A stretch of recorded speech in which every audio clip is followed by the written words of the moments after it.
इस क्वेश्चन में हमको दे रखा है कि ए हमारा एक मैट्रिक्स है जो इस तरह से रिप्रेजेंट हो रहा है, ए आई जे 4x4 का मैट्रिक्स है, और ए आई जे जो है आपका वो 2 के बराबर है when i equal to j, और वो 0 के बराबर है when i not equal to j. ठीक है, तो अगर आप डिटर्मिनेंट को चेक करते हो तो आई नॉट इक्वल टू जे वो सारे एलिमेंट होते हैं जो डायगोनल पे नहीं होते, और आई इक्वल टू जे वो एलिमेंट होते हैं सारे के सारे जो कि हमारे डायगोनल के अलॉन्ग होते हैं। और ये 4x4 मैट्रिक्स है, तो जितने भी डायगोनल के अलॉन्ग एलिमेंट्स होंगे ये सारे 2 हैं और बाकी सारे आपके 0 हैं। अब ऐसे में आपको मैट्रिक्स बनाने की ज़रूरत नहीं है पूरा, ठीक है। सिंपली हमें पता है कि जो हमारा डायगोनल मैट्रिक्स होता है जिसके सिर्फ डायगोनल के अलॉन्ग एलिमेंट्स होते हैं उसका जो डिटर्मिनेंट होता है that is determinant of A. If A is a diagonal matrix तो ये हमारे डायगोनल के एलिमेंट्स का मल्टीप्लिकेशन होता है। जैसे मान लो ए जो है हमारा एक 3x3 मैट्रिक्स होता है, तो उसका जो डिटर्मिनेंट हो जाता, मान लो डायगोनल के एलिमेंट्स हमारे ए बी सी है तो डिटर्मिनेंट यहाँ पे ए बी सी हो जाता। अभी आप स्टैंडर्ड फॉर्मूला से भी चेक कर सकते हो या फिर ये तरीका भी है। और ए मान लो 2x2 मैट्रिक्स होता तो ए बी हो जाता, मतलब ए बी सिर्फ डायगोनल के एलिमेंट्स होते। तो यहाँ पर ये कह रहा है कि डायगोनल के एलिमेंट्स भी सेम है, तो मैं आपको थोड़ा सा रिवाइज करवा देता हूँ। एक डायगोनल मैट्रिक्स जिसके सारे एलिमेंट्स सेम हो उसको हम स्केलर मैट्रिक्स भी बोलते हैं। तो एक सवाल के साथ साथ जितनी भी चीज़ें हमारी आ रही होंगी उन सबको हम रिवाइज करते जाएंगे, तो इस सवाल से हम ज़्यादा से ज़्यादा एक्सट्रैक्ट कर पाएंगे, ठीक है। तो एक डायगोनल मैट्रिक्स जिसके सारे एलिमेंट सेम होते हैं वो एक स्केलर मैट्रिक्स होता है। यहाँ पर ये स्केलर मैट्रिक्स की ही बात हो रही है। तो यहाँ पर डिटर्मिनेंट ऑफ ए जो है वो आपका हो जाएगा 2 की पावर 4, क्योंकि सारे के सारे डायगोनल एलिमेंट आपके 2 हैं और इन सबको मल्टीप्लाई कर दोगे डिटर्मिनेंट आ जाएगा। वैसे आपको जेई में 4x4 डिटर्मिनेंट सॉल्व करना नहीं सिखाया है, पर डायगोनल के लिए हमारा ये फॉर्मूला होता है, मतलब डायगोनल मैट्रिक्स के लिए। अब भाई इसकी बात करते हैं, इस पर भी हमें थोड़ी चर्चा चलानी पड़ेगी। अगर आपको याद हो डिटर्मिनेंट ऑफ एडजॉइंट ऑफ ए कितना होता है तो आप अपनी इक्वेशन को बड़ी आसानी से जो है रिजॉल्व कर सकते हो जो आपको दे रखी है क्वेश्चन में। तो डिटर्मिनेंट ऑफ एडजॉइंट ऑफ ए होता है आपका डिटर्मिनेंट ऑफ ए की पावर n-1। अगर किसी को इस चीज़ में कंफ्यूजन हो तो आप इसको इस तरह से देख सकते हो। अगर किसी को याद हो कि एडजॉइंट ऑफ ए एक्चुअली में क्या होता है, एडजॉइंट ऑफ ए होता है हमारा कोफैक्टर मैट्रिक्स से बनने वाले, सॉरी कोफैक्टर्स से बनने वाले मैट्रिक्स का ट्रांसपोज, और कोफैक्टर मैट्रिक्स का डिटर्मिनेंट होता है डिटर्मिनेंट ऑफ ए की पावर n-1। तो यहाँ पर अगर आप इस इक्वेशन में दोनों तरफ डिटर्मिनेंट ले लोगे तो आपका ट्रांसपोज हट जाएगा, क्योंकि किसी मैट्रिक्स का डिटर्मिनेंट और उसके ट्रांसपोज का डिटर्मिनेंट सेम होता है, तो ये आपका आ जाएगा डिटर्मिनेंट ऑफ कोफैक्टर मैट्रिक्स। और डिटर्मिनेंट ऑफ कोफैक्टर मैट्रिक्स हमारा डिटर्मिनेंट ऑफ ए की पावर n-1 होता है। ध्यान रखना ए वो मैट्रिक्स है जिससे ये कोफैक्टर मैट्रिक्स बना है। तो हमने ये भी रिवाइज कर लिया कि ये चीज़ आ कहाँ से रही है। आगे बढ़ते हैं। तो determinant of A, sorry determinant of adjoint of A is equal to determinant of A की पावर n-1। एक काम करो, यहाँ पर सिंपल चीज़ करनी है बहुत, ए की जगह आप एडजॉइंट ऑफ ए रख दो, तो ये हमारा बन जाएगा एडजॉइंट ऑफ ए। ठीक है, एडजॉइंट ऑफ ए भी तो एक मैट्रिक्स ही है, तो आपने सिंपली ए मैट्रिक्स की जगह एडजॉइंट ऑफ ए रख दिया। यहाँ पर भी आपको सेम करना है, तो आपका हो जाएगा एडजॉइंट ऑफ ए का डिटर्मिनेंट और उसकी पावर हो जाएगी आपकी n-1। अब आपको पता है एडजॉइंट ऑफ ए का डिटर्मिनेंट आपका कितना होता है, ये आपका होता है डिटर्मिनेंट ऑफ ए की पावर n-1, और उस पूरे की पावर फिर से आपको दे रखा है n-1, तो ये आपका एक तरह से हो जाएगा डिटर्मिनेंट ऑफ ए की पावर n-1 का होल स्क्वायर। ठीक है, तो आसान है ये। पर अगर आप यहाँ पर जाके देखोगे तो आपका एडजॉइंट 1 2 3 बार आ रहा है, और हमारी इक्वेशन में अगर हम देखें तो हमारा सिर्फ 2 बार आ रहा है। तो काफ़ी लोग समझ गए होंगे हमें क्या करना है। एक और बार सेम प्रोसेस को हमें रिपीट करना है। इस बार हम फिर से ए को एडजॉइंट ऑफ ए रख देंगे अपनी इक्वेशन में, तो आपकी इस तरह की जो इक्वेशन फॉर्म हो जाएगी adjoint of adjoint of adjoint of A equals to determinant of A की पावर n-2। ध्यान रखना यहाँ पर भी एक डिटर्मिनेंट लगा हुआ है, उसको मिस नहीं करना है हमें। इसी की तो वैल्यू चाहिए थी भाई, तो इसकी वैल्यू हमारी आ गई determinant of adjoint of A की पावर n-2 का होल स्क्वायर। तो यहाँ पर हमें पता है डिटर्मिनेंट ऑफ एडजॉइंट ऑफ ए हमारा कितना होता है, ये होता है हमारा डिटर्मिनेंट ऑफ ए की पावर n-1 फिर से, और उस पूरे की पावर आपकी चढ़ी हुई है n-1 का होल स्क्वायर। बढ़िया यार, तो ये आपका पूरा निकल के आ जाएगा डिटर्मिनेंट ऑफ ए की पावर n-1 का होल क्यूब। सही है, तो यही तो हमारा सवाल था। तो इस हिसाब से हम बड़ी आसानी से जो है आंसर कैलकुलेट कर पाएंगे, cause we know the value of determinant of A that is 2 to the power 4, that is 4 4 जा 16। तो यहाँ पर हो जाएगा 16 डिवाइडेड बाय 7। बट एक मिनट, यहाँ पर इसकी पावर n-1 का होल क्यूब है, तो यहाँ पर एक 3 आएगा, तो n-1 की वैल्यू 3 हो जाएगी, और उसका भी आपका जो है होल क्यूब करना है, तो ये जाएगा 16 की पावर 9 डिवाइडेड बाय 7। काफ़ी अजीब सा आंसर आया। अब हम एक काम करते हैं, इसी सवाल में जो है तीसरा सवाल बना लेते हैं। आपको रिमाइंडर निकालना है जब 16 की पावर 9 जो है डिवाइड होगा 7 से। तो एक और नया सवाल बन गया हमारा, जो कि ऑब्वियसली बहुत ज़्यादा आसान है as compare to the first question. I mean the second one over here. तो यहाँ पर हम सिंपली कुछ नहीं करेंगे, इसको लिख लेंगे 8 की पावर कितना, 9 इंटू 2 कितना होता है 18। सबको क्लियर है? 16 को लिख लिया, एक मिनट, ये हमने गलत कर दिया, 8 की पावर नहीं आएगा, 8 इंटू 2 16 होता है, ना कि 8 की पावर 2 16 होता है। तो इसको इस तरह से देखो, बिल्कुल नीचे आ जाओ, ये हमारा हो जाएगा 2 की पावर 9 और उसकी पावर 4। ठीक है, कोई दिक्कत नहीं है।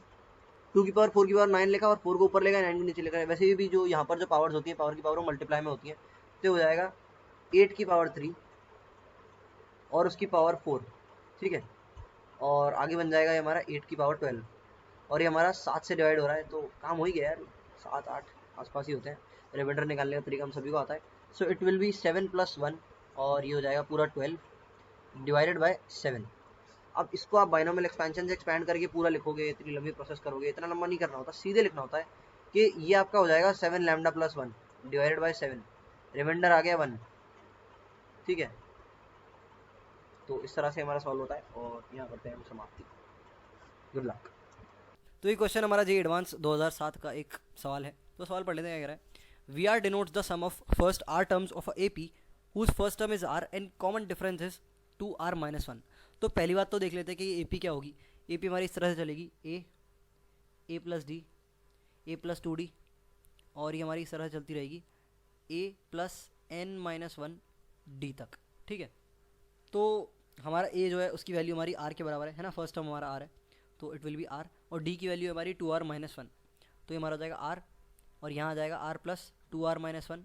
अगला टर्म हो जाएगा हमारा are plus 2 multiplied by 2r-1, और इस तरह से हमारा कंटिन्यू होता जाएगा और nth टर्म तक पहुँचेगा, तो ये आ जाएगा are plus n-1 multiplied by 2r-1। ठीक है, n मतलब n टर्म्स तक की बात कर रहा हूँ मैं, तो nth टर्म तक का जो सम हो जाएगा वो हमारा हो जाएगा जो इन सबको ऐड कर देंगे। ठीक है, तो ये हमारा nth टर्म तक का सम हो गया।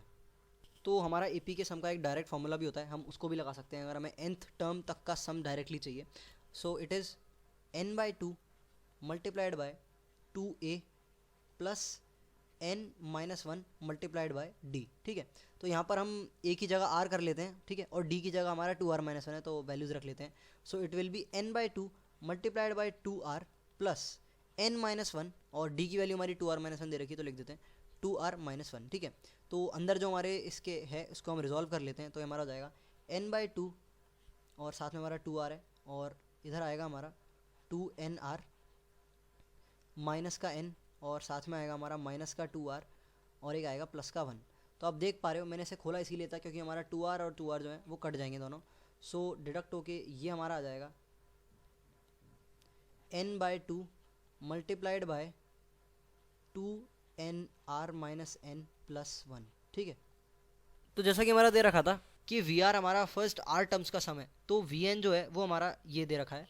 इस तरह से जो वी एन है अगर वो हमारा ये है, तो हमारा जो वी आर है वो हो जाएगा, अगर हम एन की जगह सिंपली यहाँ पे आर रख दें, so it will be R instead of N over here, तो रख देते हैं आर इधर आ जाएगा, और यहाँ आर आएगा तो आर स्क्वायर हो जाएगा, और यहाँ हमारा एक आर आ जाएगा। So this is V N. ठीक है, सॉरी वी आर।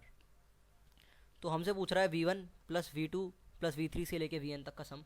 नीचे लिख लेते हैं हमारा vn का जो एक्सप्रेशन आया था, तो V R is equals to r/2 multiplied by 2r² minus r plus 1। ठीक है, सिंपली देख रहे हो वी आर हमारे पहले r टर्म्स का सम देता है, तो मैंने चेक किया कि पहले n टर्म्स का सम हमारा कितना होगा, पर वो पहले r टर्म्स का मान रहा था, तो मैंने वेरिएबल चेंज कर दिया, सीधा r को n कर दिया, वही स्टैंडर्ड अपना AP का फॉर्मूला लगा के मैंने इस एक्सप्रेशन को डिडक्ट किया।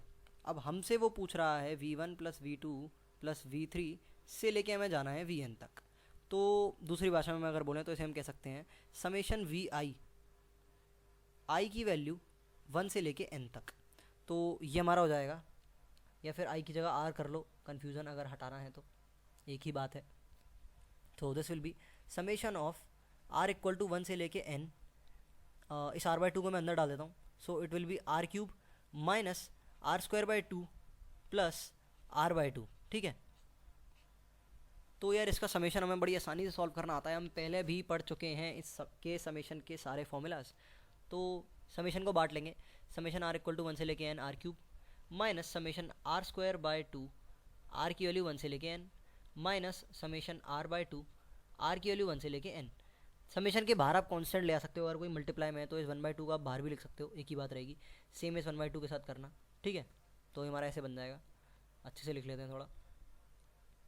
अब हम अपना डायरेक्ट फॉर्मूला लगाएंगे। समेशन आर क्यूब का फॉर्मूला होता है हमारा n+1 इस पूरे का होल स्क्वायर डिवाइडेड बाय 4, ठीक है। n+1/2 का होल स्क्वायर होता है ना, तो मैंने वही चीज़ लिखी है यहाँ पे। और यहाँ हमारा हो जाएगा 1/2 multiplied by n+1 2n+1 divided by 6, साथ में आएगा हमारा -1/2 n+1 डिवाइडेड बाय 2, ठीक है। So that's how it goes. ये हमारा निकल के आ चुका है एक्सप्रेशन, ये है हमारा आंसर। इसको जो आप रिजॉल्व कर लोगे तो ये आपका बन जाएगा n+1 multiplied by 3n² plus n+2 divided by 12। तो ये जेईई एडवांस में देख रहे हो आए वो कितना आसान सवाल है कि हम पहली वीडियो में इसे सॉल्व कर पा रहे हैं। मतलब पहली बारी में हम चैप्टर पढ़ा, एडवांस के सवाल कंप्लीट कर लिए दूसरे ही दिन। कमाल है यार, इससे बढ़िया और क्या हो सकता है। तो यही हमारा आंसर था उस सवाल का जो जेईई एडवांस 2007 में आया था। तो सिंपली आपको क्या करना था, एपी के सम का फॉर्मूला लगाना था, बस इतना सा सवाल। तो मेरे को आता है यार, तो मैं एक और बार इस चीज़ को आपको रिवाइज कर देता हूँ। हमसे वो वी आर मांग रहा था और वी आर हमारे पहले आर टर्म्स का सम था। तो हमारा पहले आर टर्म्स का सम हम इस तरह से लिख सकते हैं, r/2 multiplied bye 2a plus r-1d, ठीक है। अब यहाँ पर जो हमारा a है उसकी खुद की वैल्यू r थी और d की वैल्यू भी हमारी 2r-1 थी। तो इस हिसाब से हमारा वी आर बना और वी आर वेरी होता गया, v1 v2 v3 v4 v5 v6 v7 से लेके vn तक का हमने सम निकाल दिया। इस तरह से हमारा आंसर आ गया और हमारा सवाल हो गया 100।